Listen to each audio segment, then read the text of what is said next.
¿Cuáles son, desde tu perspectiva, los elementos sustantivos de la construcción del sujeto político hoy en día? ¿Cómo podemos?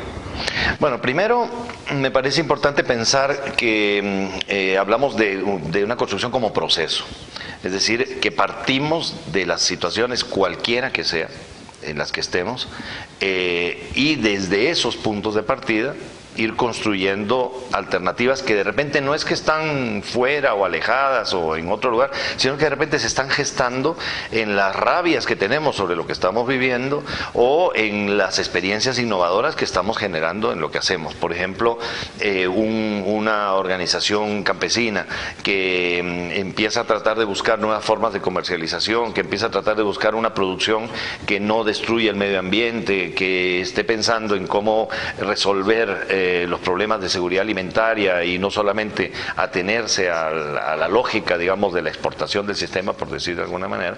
Bueno, ahí está gestando en esas posibilidades una nueva manera de hacer las cosas que no son las que el sistema nos está predeterminando, ¿no?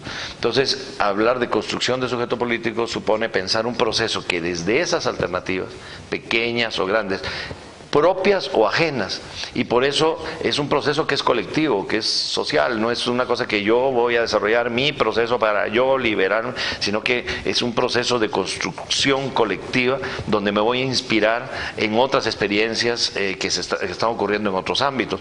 Por eso es que, por ejemplo, acciones o eventos como el Foro Social Mundial, ¿no? Son experiencias que ponen en conjunto iniciativas, propuestas que se hacen en distintos tipos de movimientos: el movimiento ecologista, el movimiento feminista, los movimientos de derechos humanos, el movimiento sindical, el movimiento indígena, y cada cual va, si tenemos la posibilidad de ir encontrando las confluencias y yo diría también las inspiraciones que vienen de cada uno de esos movimientos, pues entonces vamos a tener más elementos para alimentar nuestro propio proceso.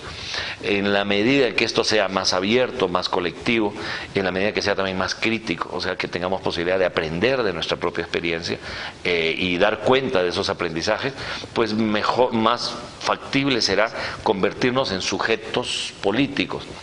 ¿Qué significa ser sujetos políticos? Significa entrar en las relaciones de poder. O sea, lo político tiene que ver con el poder.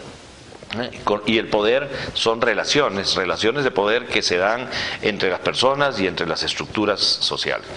Entonces, estructuras sociales, económicas, políticas y culturales. Entonces, se trata de convertirnos en sujetos transformadores para crear otro tipo de relaciones de poder. Y yo diría que ahí está el centro y la vinculación entre lo que sería un paradigma, que es decir, esa razón de ser que alimenta mi práctica, con un proceso de construirme como protagonista. No como dice Paulo Freire, o sea, la historia, verla como una posibilidad y no como algo que ya está predefinido. Entonces, en lugar de yo tratar de colocarme en esta historia, que es la que me está tocando vivir, como un objeto de esta historia para hacer lo que otros quieren que yo haga, convertirnos en sujetos protagonistas de la historia que queremos construir. Y yo creo que ahí está el centro de lo que sería construirnos como sujetos políticos transformadores de una historia que no está predeterminada y que podemos aportar a hacerla de otra manera, ¿no? Y ahí está esta idea de la construcción de otros mundos posibles y vuelvo a relacionarlo, ¿no? Que están en germen en lo que estamos haciendo, pero que también hay que construirlo colectivamente con muchos otros esfuerzos.